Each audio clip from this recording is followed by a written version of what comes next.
आज भी नीति नियम। जिसके घर में संपदा की कमी होती है, जिसके घर में कर्जा बढ़ जाता है, लक्ष्मी नहीं आती, बहुत टेंशन की जिंदगी जीता है मनुष्य, व्यापार चल नहीं रहा, बहुत तकलीफ का जीवन चल रहा होता है, तो आज भी नियम है महाराज, आज भी नियम।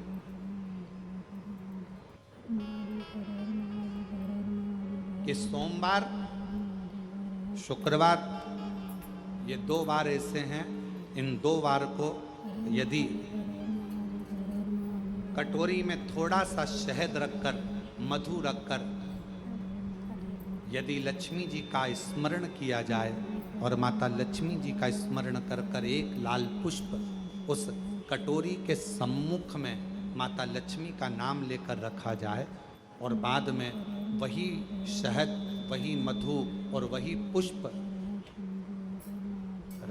सोमवार का दिन और शुक्रवार के दिन लक्ष्मी का पूजन कर कर, स्मरण कर कर, दूसरे दिन शुक्रवार के दिन पूजन करें, शनिवार के दिन उस मधु का, उस पुष्प का विसर्जन करें, सोमवार के दिन पूजन करें लक्ष्मी जी का स्मरण कर कर, और मंगलवार के दिन अगर विसर्जन करें, 5 या 7 सोमवार या शुक्रवार को यदि आप मधु का भोग लक्ष्मी जी को लगाना प्रारंभ कर दें, शिव का नाम स्मरण कर कर, तो उसके घर में कभी संपदा की कमी नहीं होती, लक्ष्मी उस संपदा को बढ़ाती है।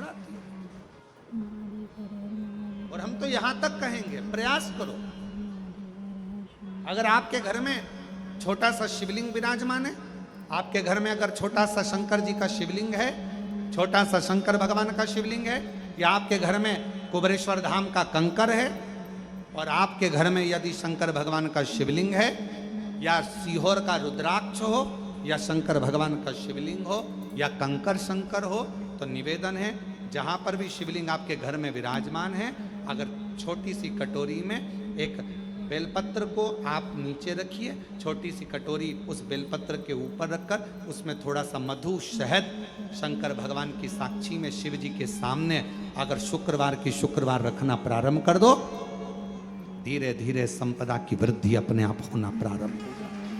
शुक्रवार के दिन बेलपत्री के वृक्ष के नीचे बैठकर घृत का दिया लगाकर शरीर में जो रोग है उसका स्मरण कर कर, शंकर जी से विनय कर कर, हे भोलेनाथ, आपने शुक्र देवता को संजीवनी मंत्र दिया है, तो क्या आप मेरे को वो मंत्र प्रदान नहीं करोगे? मेरे रोग, मेरी बीमारी, मेरे दुख को आप नहीं हरोगे? शिव से कहो, ये शरीर आपने दिया है और भजन करने के लिए दिया है, स्मरण करने के लिए दिया है, कीर्तन करने के लिए। यह स्कंद पुराण कहती है महाराज कि भगवान नारायण स्वयं इस जड़ के नीचे अपना विश्राम करते हैं महाराज, इस जड़ के नीचे। प्रयास करा करो, एक चुटकी हल्दी, कितनी? मात्र एक चुटकी हल्दी, आंवले के वृक्ष के नीचे भगवान हरि हर महादेव के नाम से रखकर उस पर पूर्व मुख कर कर, पूर्व की ओर मुख कर कर जल समर्पित करना प्रारंभ कर दीजिए। आप अगर प्रयास करेंगे, शुक्रवार की शुक्रवार करें, या नवमी की नवमी करें, अष्टमी की अष्टमी करें, प्रदोष की प्रदोष कर लें। मन जब तो होने लगे तब एक श्वेत पुष्प लेकर उस सफेद पुष्प में थोड़ा सा हल्दी और कुंकू का लेपन कर कर किसी भी शंकर के मंदिर में, शंकर के शिवलिंग पर यदि ब्रह्मेश्वर महादेव का नाम लेकर उस फूल को, पुष्प को समर्पित किया जाता है, फूल को चढ़ाते समय, फूल जब समर्पित किया जाता है तो फूल का जो मुख है, जैसे ये डंडी है फूल की, और फूल का जो मुख है, जहां आप बैठे, इधर बैठे हैं तो इधर, उधर बैठे हैं तो उधर, इधर बैठे हैं तो इधर, फूल का मुख अपनी ओर होना चाहिए। उस भगवान शंकर के शिवलिंग पर ब्रह्मेश्वर महादेव का नाम लेकर यदि वो श्वेत पुष्प हल्दी और कुंकू लगाकर समर्पित करा जाता है तो व्यक्ति का मन बार बार डामाडोल नहीं होता और वो एकाग्र चित्त होकर अपनी मंजिल तक पहुंच जाता है। वो ब्रह्मेश्वर महादेव। एक पात्र में जल और दूध ले लीजिए, शुक्रवार का दिन। तो कहोगे गुरुजी ये कथा कहाँ से निकाल के लाए हो? तो विष्णु पुराण में से आप उसको स्मरण कर सकते हो। काय में से? विष्णु पुराण में से। एक पात्र में देसी गाय का दूध, जल उसमें रखकर, और आपके यहाँ अगर लड्डू गोपाल हो, यदि आपके घर में ठाकुर जी हो, लड्डू गोपाल हो, विष्णु जी का कोई स्वरूप हो, श्री हरि का कोई स्वरूप हो, तो उस पर शुक्रवार के दिन आप संध्या के समय पर दुर्वा डालकर उस दुर्वा से अगर लक्ष्मी जी के नामों का 108 बार उच्चारण कर कर, घी का दिया लगाकर, कैसर के चावल साथ में रखकर केवल उस जल का और दूध का मात्र छींटा देते हो तो उसके घर में कभी लक्ष्मी की कमी नहीं आ सकती, संपदा बढ़ती चली जाती है। 108 बार लक्ष्मी के नाम का मात्र उच्चारण कर लेने पर, भगवान विष्णु के चरणारविंद पर, भगवान विष्णु के चरणों पर केवल उस दुर्वा का, जल का, दूध का सिंचन कर देने से भी लक्ष्मी की वृद्धि होती, लक्ष्मी देती, दुर्वा बढ़ती है। और दुर्वा का एक बहुत सुंदर गुण है महाराज, बहुत सुंदर गुण है दुर्वा का। जहां पर उसके भीतर गांठ आती है ना, वहां से 2 रास्ते बना देती है। बोलो बनाती कि नहीं बनाती? कभी दुर्वा देखी होगी आपने। जहां गांठ आई वहां 2 रास्ते बनाएगी, फिर गांठ आई फिर 2 रास्ते बनाएगी, फिर गांठ आई फिर 2 रास्ते बनाएगी।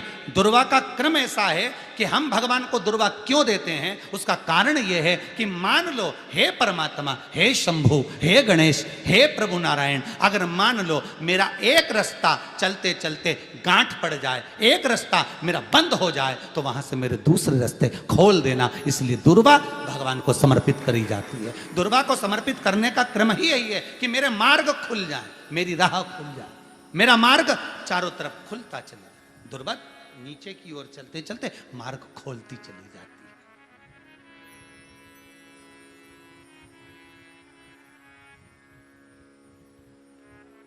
अमृत है ये, इसलिए नष्ट नहीं होती। तोड़ के रख लेना, प्रैक्टिकल करके जरूर देखना, सीवर वाला महाराज कहीं झूठ तो नहीं बोल रही है। तोड़ कर रखो दुर्वा को, बोरी में भर कर रखो। 4 साल 6 महीने 8 महीने बाद सूख जाए, बेकार हो जाए, उसके बाद भी उसको खेत में, बगीचे में कहीं ले जाकर पटक देना, 8-15 दिन पानी देना, देखो फिर वापस वही हरि की हरि होना, वही कहीं ना कहीं से स्फुटित होते फिर आगे बढ़ना चालू कर देगी। उसका तत्व है अमृत, वो अमर है, मरती नहीं, फिर चालू हो जाती। शिव कहते हैं यही अमरता है, यही अमरता है कि दुख आया तो मरने की नहीं सोचना है। तकलीफ आई, कष्ट आया, रोग आया, बीमारी आई, थोड़ा सा तकलीफ आ गई, थोड़ी बीमारी आ गई, थोड़ा दुख आ गया, तो ये मत सोचना मैं मरना है। नहीं नहीं नहीं, अभी तो और जीना है।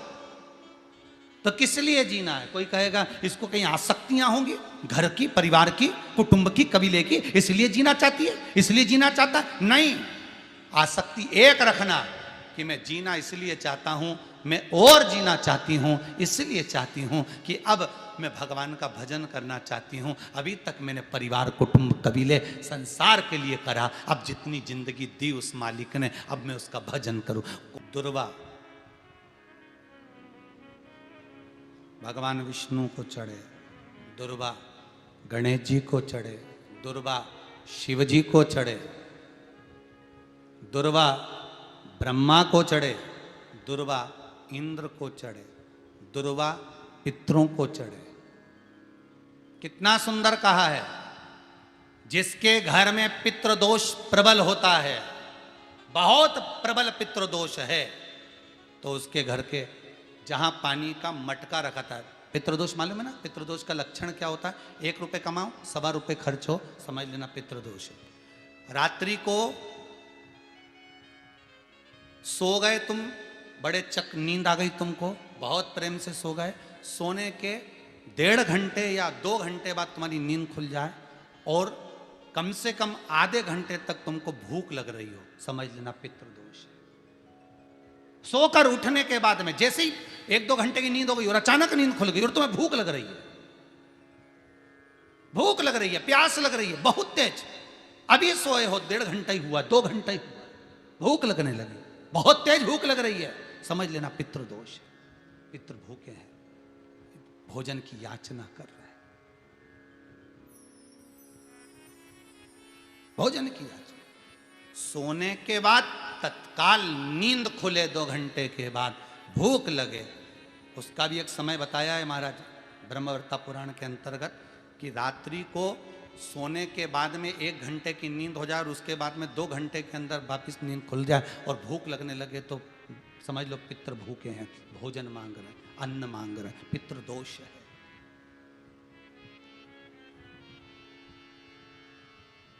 पितृदोष का कुछ कुछ वर्णन किया गया है।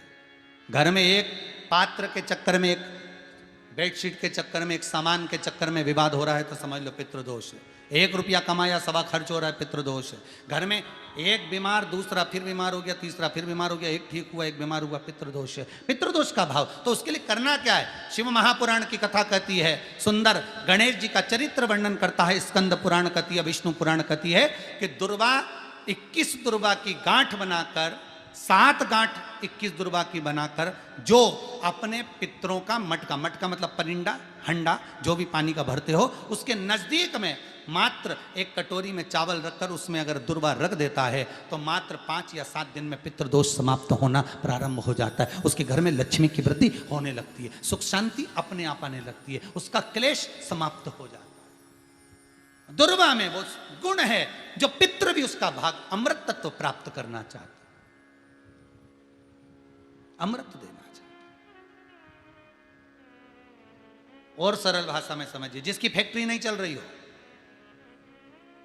फैक्ट्री में बार बार कुछ तकलीफ आ रही हो, गाड़ियां नहीं चल रही हो, 4 व्हीलर गाड़ियां ले रखी हैं, कभी ट्रक गड़बड़ हो रहा है, कभी ट्रक में ये हो रहा है, कभी गाड़ी में ये हो रहा है, कभी बस में ये हो रहा है, बस एक काम करना है, दुर्वा का थोड़ा सा भाग लेकर पानी के लोटे में उसको डालकर 5 अक्षत के दाने उसको पटक कर उस गाड़ी के अंदर उस कलश को रख दो, बस आधे घंटे के लिए, और उस पानी को चक्के के चारों तरफ डालते डालते जाइए दुर्वा के साथ में, तकलीफ नहीं देगा। फैक्ट्री का भी यही प्रमाण है। दुर्वा में वो अमृत तत्व छुपा है जिसका सुख आनंद दे जाता है, आनंद। शिव पुराण कह रही है महाराज, दुर्वा का एक नाम और है, उसका नाम है अमृत जन्मा। क्या नाम है? अमृत जन्मा, दुर्वा का एक नाम और है। मारवाड़ी लोग इसको ध्रुवी बोलते हैं, ध्रुव बोलते हैं। दुर्वा का वो सुख, शंकर भगवान गौ माता दूध की धार लगाती है, इसलिए दुर्वा का दूध से बड़ा मिलन है, बड़ा आनंद है, बड़ा सुख है। कोई भी ग्रह अनुकूल नहीं है, सब बेकार चल रहे हो, सब प्रतिकूल चल रहे हो, दूध के पात्र में दुर्वा डाल लो, पीपल के वृक्ष के नीचे चढ़ा कर आओ, राहु केतु शुक्र शनि जो भी गड़बड़ है सब सुधरना चालू हो जाता है। दुर्वा का वो सुख। जिस नदी में स्नान करो, तीर्थ में जाकर उस नदी के पास में कोई बगीचा लगा हो, वहां की दुर्वा को तोड़कर स्नान करते समय नदी में मात्र विसर्जन कर देने पर पितरों को पिंड पहुंच जाता है। मात्र उस दुर्वा का विसर्जन कर देने पर पितरों को पिंड का भाग मिल जाता है। अभी ना तो तुम्हारे पास में आटा है, ना तुम्हारे पास में चावल है, ना तुम्हारे पास में पिंड है, ना कोई तुम्हें संकल्प छुड़ा रहा है, ना कोई तुम्हारे पास में वस्तु है, उसके बाद भी पितरों को भाग मिल रहा है। काय से? केवल एक दुर्वा के तत्व से। स्नान करने से पहले पवित्र नदी में, गंगा यमुना नर्मदा सरयू आदि किसी पवित्र नदी में आप स्नान कर रहे हो, वहां के बगीचे में घूमकर आप जाते तो हो, पैदल ही नहाने जाते हो, तो घाट के आसपास में कोई बगीचा, वहां की दुर्वा तोड़ ली, एक दुर्वा नहाने से पहले अपने पूर्वजों पितरों के नाम से नदी में छोड़ दी। फूल तो छोड़ते ही हो, दिया भी छोड़ते हो, बस एक ही चीज नहीं छोड़ते, वो दुर्वा, और वो ही काम की, वही काम की। तुम कुछ छोड़ो ना छोड़ो, एक दुर्वा का भाग छोड़ दिया, वो पितरों के लिए होता, सुख प्रदान करने वाला। शिव पुराण कह रही है महाराज, देवताओं को अमृत कितनी बार मिला?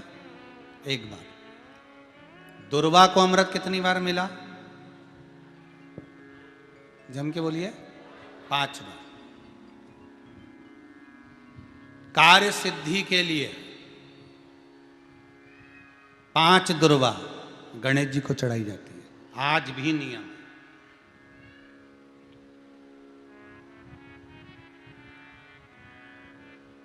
कभी आपको मौका मिला हो और आपने रावण संहिता पढ़ी हो, कौन सी संहिता?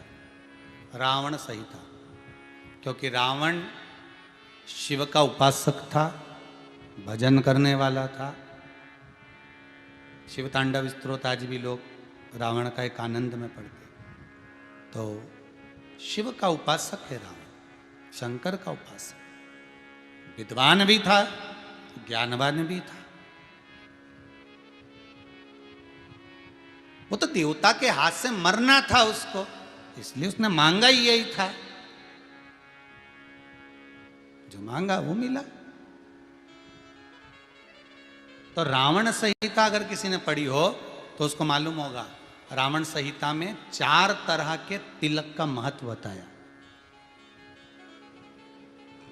कितने तिलक? 4। उन 4 तिलक में सर्वश्रेष्ठ तिलक रावण बताता है। एक तिलक सर्वश्रेष्ठ है, वो है दुर्वा। जो दुर्वा होती है, उस दुर्वा को जलाकर उसकी भस्म तैयार कर कर उसमें गाय का, श्वेत गाय, कौन सी गाय? सफेद। उस गाय के शरीर पर कोई दाग ना, उसके शरीर पर पूर्ण तरह से श्वेत हो, ना लाल उसमें कोई धब्बा हो, ना काला धब्बा हो, ना कोई कलर हो, बस केवल श्वेत। रावण संहिता में 4 तरह के तिलक का प्रमाण दिया, तो एक तिलक रावण संहिता में वर्णन आया। एक तिलक का जो व्याख्यान वर्णन किया गया, उसमें दुर्वा को जलाकर राख कर कर भस्म बनाकर उसमें गाय का घी, देसी गाय का घी मिलाकर और उसका बिंदी, उसका तिलक मस्तक पर लगाकर या नैनों में सुरमा लगाकर जो व्यक्ति जिस किसी से मिले वो उसका हो जाता है। उस दुर्वा में इतना प्रबलता आ जाती है, अमृत तत्व जुड़ा हुआ है दुर्वा के। रावण संहिता में 4 तिलक बताएं, उसमें से सबसे 4 तिलक में अलग अलग, एक बेलपत्री की जड़ का तिलक है, एक आंकड़े की जड़ का तिलक है। रावण संहिता में 4 तिलकों का वर्णन है, उसमें मुख्य है सबसे ज्यादा।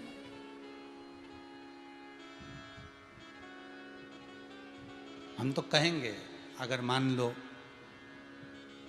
वैसे तो नौकरी करने जाओ, सर्विस करने जाओ तो आंख में काजल लगा कर जा नहीं सकते, नहीं तो लोग ही कह देंगे कहाँ से आया है। मालूम पड़े तुम नौकरी के लिए इंटरव्यू देने जाओ और आंखों में काजल लगा के चले जाओ, तो फिर भी एक प्रयास करना, फिर भी एक प्रयास करना, उस दुर्वा का जो काजल बनाओ, मूछे हो, दाढ़ी हो, कहीं कहीं पर भी उसकी एक बिंदी लगा कर चले जाओ, वो असर करेगी और आपको वो जॉब मिल ही जाएगा, ये पक्का है। उसमें आकर्षण होता है, दुर्वा आकर्षण का केंद्र करती है। आपको कभी आपके नयनों में दर्द हो रहा हो, जलन हो रही हो, तो आप दुर्वा, हरी भरी जहाँ दुर्वा हो वहां थोड़ी देर चलने का प्रयास करिएगा, आपके नेत्रों का विकार समाप्त हो जाएगा। दुर्वा में वो एक सुख है, वो अमृत छपा हुआ, और एक बार का अमृत नहीं, 5 बार का अमृत दुर्वा के अंतर्गत।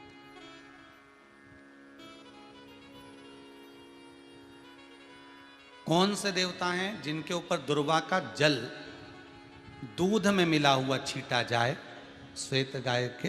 देखो, दूध का प्रमाण बार बार दुर्वा के साथ आया, उसका कारण क्या है? क्या कारण हो सकता है उसका? उसका एक कारण है, समुद्र मंथन के समय पर सबसे पहले कुछ निकला था, तो समुद्र मंथन में सबसे पहले निकली थी गौ माता निकली थी। क्या निकली थी? गाय। सबसे पहले निकली थी गाय। और कितनी गाय निकली थी? 5। पहली नंदा, दूसरी सुभद्रा, तीसरी सुरभि, चौथी सुशीला, 5वीं बहुला। ये 5 गाय समुद्र मंथन में निकली।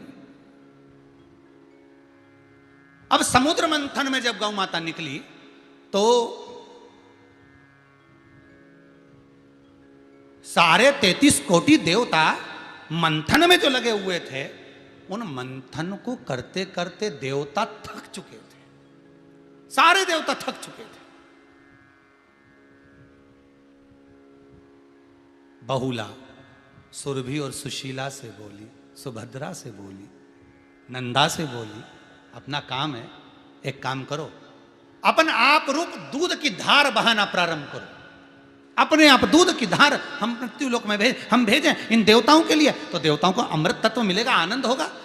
और गौ माता ने ऊपर खड़े होकर जो दूध बहाना प्रारंभ करा, वो देवताओं के मुख में आधा तो गया और आधा दूध समुद्र पर जब गिरा, और जो मंथन चल रहा था उस मंथन के चलते, कभी दूध का दही का मंथन करना तो क्या निकल कर आएगा, मक्खन आ जाएगा। वो मक्खन तैरता हुआ समुद्र की लहर से दुर्वा पर जा पड़ा। इसलिए आज भी दुर्वा के साथ में गौ माता के दूध का बड़ा प्रमाण, वो भी देसी गाय, जर्सी नहीं, विदेशी नहीं, देसी गाय। और देसी गाय का दूध का बड़ा बड़ा प्रमाण है साहब। हम कई बार कथाओं में कहते हैं, जैसा खाया अन्न, बोलते जाओ, वैसा हो गया मन, जैसा पिया पानी वैसी हो गई वाणी, और जैसा पिया दूध वैसी बन गई बुद्ध। बुद्धि कैसे बनी है? दूध से बनी। डब्बे का दूध पियोगे तो डब्बे हो जाओगे, थैली का दूध पियोगे तो थैली, बोतल का दूध पियोगे तो बोतल। दूध का बड़ा असर।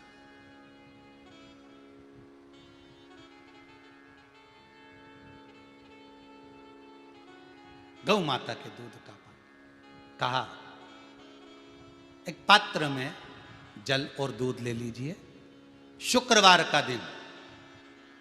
तो कहोगे गुरुजी ये कथा कहाँ से निकाल के लाए हो? तो विष्णु पुराण में से आप उसको स्मरण कर सकते हो। काय में से? विष्णु पुराण में से। एक पात्र में देसी गाय का दूध, जल उसमें रखकर, और आपके यहाँ अगर लड्डू गोपाल हो, यदि आपके घर में ठाकुर जी हो, लड्डू गोपाल हो, विष्णु जी का कोई स्वरूप हो, श्री हरि का कोई स्वरूप हो, तो उस पर शुक्रवार के दिन आप संध्या के समय पर दुर्वा डालकर, उस दुर्वा से अगर लक्ष्मी जी के नामों का 108 बार उच्चारण कर कर, घी का दिया लगाकर, कैसर के चावल साथ में रखकर, केवल उस जल का और दूध का मात्र छींटा देते हो, तो उसके घर में कभी लक्ष्मी की कमी नहीं आ सकती, संपदा बढ़ती चली जाती है।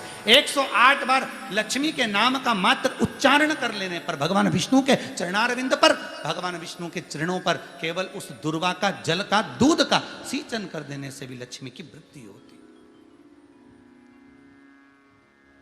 लक्ष्मी देती।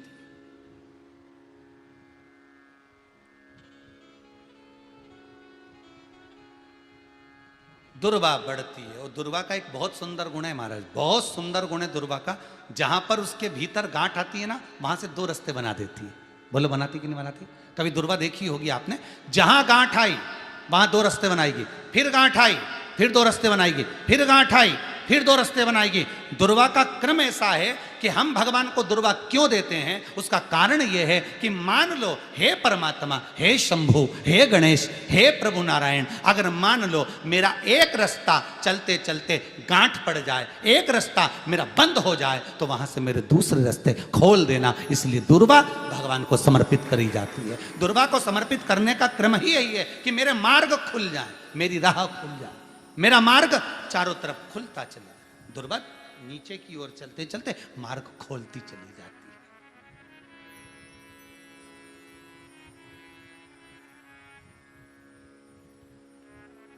अमृत है ये, इसलिए नष्ट नहीं होती।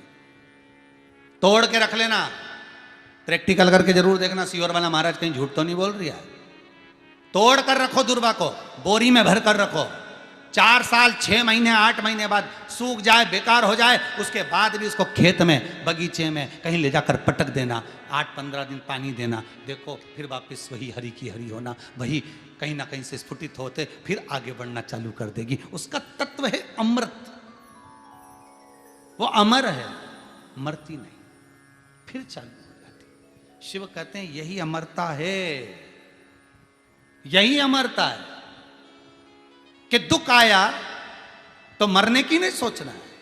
तकलीफ आई, कष्ट आया, रोग आया, बीमारी आई, थोड़ा सा तकलीफ आ गई, थोड़ी बीमारी आ गई, थोड़ा दुख आ गया, तो ये मत सोचना मैं मरना है। नहीं नहीं नहीं, अभी तो और जीना है। आया दरवाजे तक रोग, आया दरवाजे तक बीमारी, आया दुख दरवाजे तक, दुख क्यों ना आएगा? हमारे पूर्व का कर्म है तो दुख तो मिलना ही है। कोई महाराज जी तुमसे कह दे कि तुम्हें दुख ही नहीं आएगा, मैं बैठा हूं, तो महाराज जी से कहते ना तुम्हारे चरण कहाँ, हमें बता दो, क्योंकि दुख तो आएगा। जैसी करनी वैसी करनी। जो पूर्व में कर कर आए हो, भले आज तुम किसी को दुख नहीं दे रहे, भले आज तुम किसी को तकलीफ नहीं दे रहे, पर पूर्व का कर कर आए हो वो तो भोगना पड़ेगा। दो कारणों से मनुष्य का शरीर मिलता है, एक कर्म का भोग भोगने के लिए, दूसरा भगवान का भजन करने के लिए। भजन भी करो और दुख भी भोगो। जो मिला है किस्मत में, बड़े प्रेम से मिला, ना जाने क्यों मिला इतना दुख, उसका कारण होगा। वो कारण को ढूंढना बाद में, अपने को ढूंढने की जरूरत भी क्या, अपन तो भजन करो, भजन करोगे तो दुख कटेगा। मंदिर जाने से दुख नहीं कट रहा, दुख कैसे कट रहा है? मंत्र जपने से, नाम जपने से, राम कहने से, कृष्ण कहने से, शिव कहने से, भवानी कहने से। मंत्र जितना जपोगे उतना दुख कटता चले जाएगा, उतना दुख कटेगा।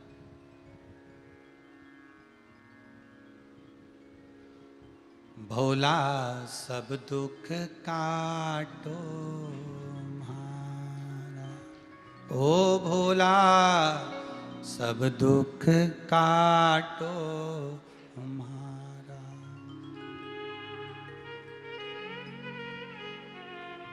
शिव शंकर जपूं तेरी माला, भोला। जैसे व्यक्ति का कोई काम नहीं हो रहा हो, बहुत दिन से लगे, बहुत समय से लगे, ये काम हो ही नहीं रहा, तो शंकर जी का नाम को उल्टा कर कर जपना चालू कर दो। नमः शिवाय ओम। आपको लगे कि आपके घर में शांति बिल्कुल नहीं है, क्लेश बहुत ज्यादा है, बहुत ज्यादा तकलीफ, हमारे घर में कुछ न कुछ जरा सी बात पर विवाद होता ही है, तो प्रयास करिएगा कि आप काली तिल थोड़ी सी, एक काली मिर्ची और 7 लौंग, क्या क्या तिल चीजें हैं, काली तिल, काली मिर्ची, 7 लौंग, केवल ये हथेली में रखकर अपना नाम और गोत्र बोलकर अपने दरवाजे से बाहर निकलकर किसी भी शंकर के मंदिर को समर्पित करिए। शिव पे नहीं चढ़ाने दें तो शंकर की चौखट पर रखें। महाराज, घर में कभी क्लेश नहीं होगा, बिल्कुल शांति, सहजता, प्रेम आपस। भगवान देवाधिदेव महादेव को जल चढ़ाते हैं, उसके 5 अलग अलग तरीके हैं। बहुत सावधानी से सुनना कथा, आपकी और हमारी जिंदगी की सार्थकता को सिद्ध करने वाली कथा। आज पंजाब की इस पवित्र भूमि पर अगर यह प्रसंग निकला है तो इसको आप अगर सुनेंगे तो आपका जीवन सार्थक होगा। शिव जी को 5 तरह से जल चढ़ाने का तरीका है। जैसे पंचामृत होता है, दूध, दही, शहद, घी, शक्कर, ये सब पंचामृत के अंतर्गत आते हैं, उसी तरह शंकर जी को 5 तरह से जल चढ़ाने का क्रम वर्णित किया गया। अब उसको समझेंगे, बहुत सावधानी से समझिएगा। पहला, जल लेकर आए, सीधे डायरेक्ट शंकर भगवान के शिवलिंग पर चढ़ा दिया, ये प्रथम जल का चढ़ाने का तरीका। दूसरा, जहां से पानी बहकर जाता है, जहां से जल बहकर जा रहा है, उसके ठीक विपरीत जल उत्तर में जा रहा है, आप दक्षिण में खड़े होंगे और दक्षिण में खड़े होकर उत्तर की ओर मुख करेंगे और शिव जी को जल समर्पित करेंगे। ये रोग मुक्ति करने वाला है और हमारे रोग पर हमें विजय प्रदान करने वाला है। ये जल चढ़ाने का तरीका। एक, सीधे मंदिर में गए, लोटा भरकर जल उठाया, शिव जी को चढ़ा दिया। दूसरा जल, जहां से पानी बहता है, शिव जी का चढ़ा हुआ जल जहां से बहकर जाता है, उसके ठीक विपरीत में शिव जी का जल इधर जा रहा है तो तुम यहां खड़े हो, तुम यहां बैठो, यहां मत बैठना, यहां मत बैठना, इधर बैठो। अगर रोग का निवारण है तो यहां बैठकर। तीसरा, अशोक सुंदरी से जल चढ़ाते चढ़ाते शिवलिंग तक लेकर जाना और शंकर भगवान के शिवलिंग पर पूर्ण जल समर्पित करना। ये तीसरा तरीका, ये कार्य की सिद्धता के लिए। हम जब किसी से आस ना लगाकर परमात्मा से विनती करते हैं तो वो विनती करने का तरीका। तीसरा। चौथा, शिव जी पे चढ़ा हुआ जल 5 जगह पर समर्पित करना। गणेश जी, कार्तिकेय, अशोक सुंदरी, शिवलिंग और जलाधारी, ये चौथा क्रम है। जब जिस नारी का, जैसे मेरा नाम मोनिका है, मेरे पति का नाम संजय सिंह है, मैं दिल्ली स्वरूप नगर के निवासी हूं, मेरा फोन नंबर ये है। कहीं बैठी हैं? मैं बाबू को लाए हैं क्या? नहीं लाए? ठीक है, मैं प्रणाम करने के लिए लाई हूं। गुरुदेव बाबा बाबा है, बैठिए बहन। शिव तत्व है, एक जल चढ़ाने का तरीका। शिव जी को हम जो जल चढ़ाते हैं उसका एक तरीका भी हमारी जिंदगी में अगर हमने उसको स्मरण में रख लिया तो हमारी कार्य की सिद्धता को सिद्ध कर देता है, हमें सफलता की ओर लेकर चले जाता है। सीधे जल चढ़ाना, दक्षिण में बैठकर उत्तर की ओर मुख कर कर जल चढ़ाना, अशोक सुंदरी से लेकर शिवलिंग तक जल चढ़ाना, 5 स्थान पर गणेश, कार्तिकेय, अशोक सुंदरी, जलाधारी, शिवलिंग पर जल चढ़ाना 5 स्थान पर, ये चौथे नंबर का। और 5वां जल समर्पित करना,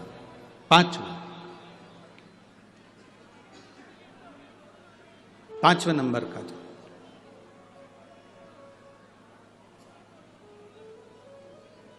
शिव जी को 5वें नंबर का जो जल आता है, जो जलाधारी है, ऊपर जिसमें पानी भरा रहता है और नीचे एक एक बूंद टपकता रहता है, जलाधारी में जल समर्पित कर कर उसी जल को बचाकर अशोक सुंदरी वाली जगह पर थोड़ा सा चढ़ाकर उसी में से जल शिवलिंग पर जब हम समर्पित करते हैं तो हम जिस कार्य के लिए जा रहे हैं वो कार्य सफल हो